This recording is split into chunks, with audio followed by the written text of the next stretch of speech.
Hello, welcome back to the She Shed. Today I want to talk about reading. When I was a kid, maybe a lot of you felt this way too, you didn't really like to read, at least not for enjoyment. You read because you were told to in school. But when I got older, I really enjoyed reading. My mother loves to read.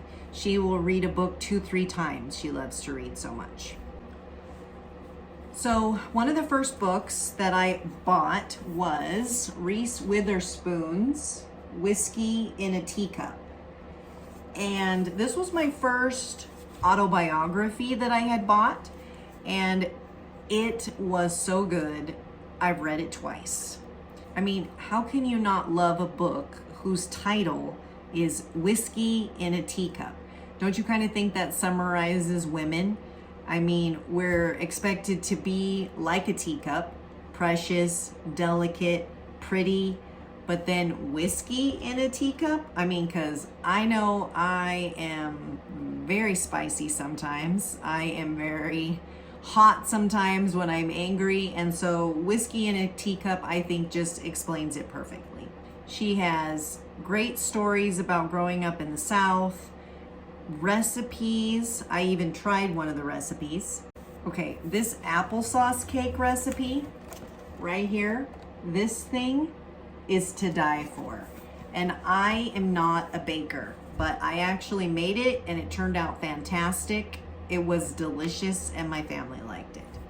But this book started my love for autobiographies. I have been obsessed with them since, and every time I get a new book, it is now an autobiography. Then my next autobiography, which I'm sure a lot of you will probably recognize these two, was Ben and Erin from Hometown. And they wrote a book called Make Something Good Today. And I believe I've read this one twice also. Big fan of the show because, of course, I have family that live in Laurel, Mississippi. So great little show. Have visited there twice. Cannot wait to go back again. And probably one of my favorite parts of the book is when they start the chapter about how they landed their HGTV TV show, Hometown.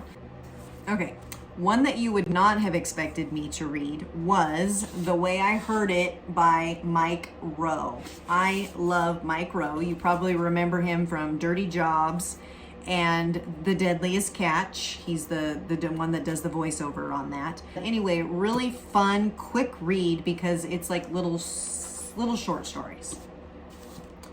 All right, next autobiography I picked up was Julie Andrews' Homework, a memoir of my Hollywood years. Super big Julie Andrews fan. I mean, come on, who hasn't sat on the couch and watched The Sound of Music?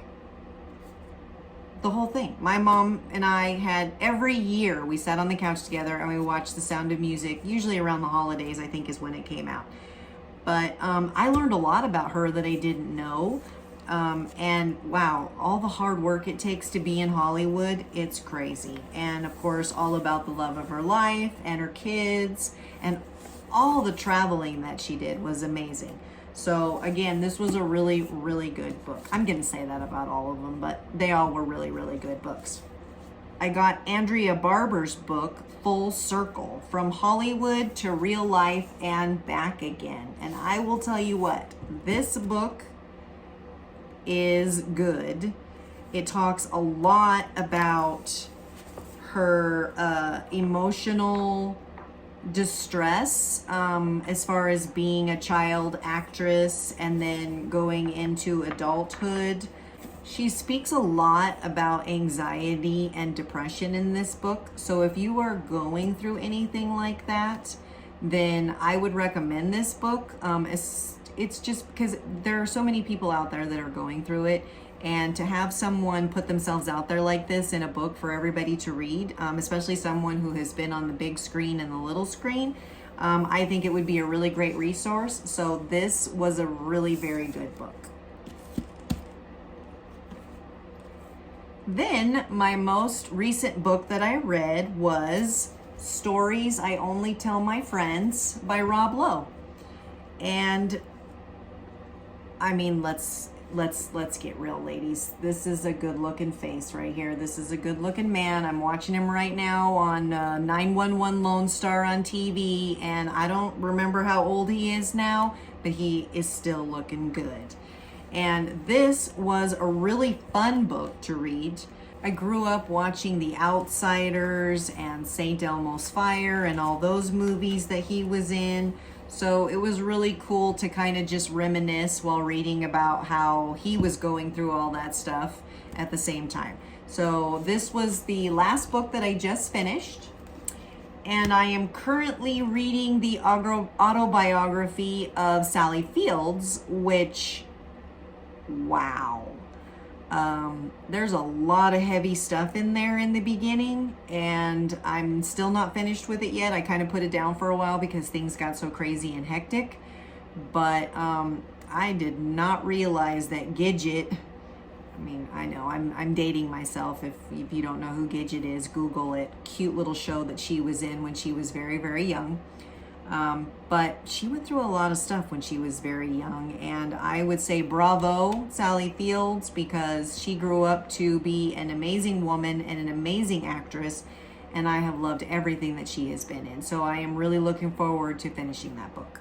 When I finish the Sally Fields book, I have a few more books in my Amazon wish list that I have to choose from. I can't decide which one I'm going to do next. I have one about Rick Springfield.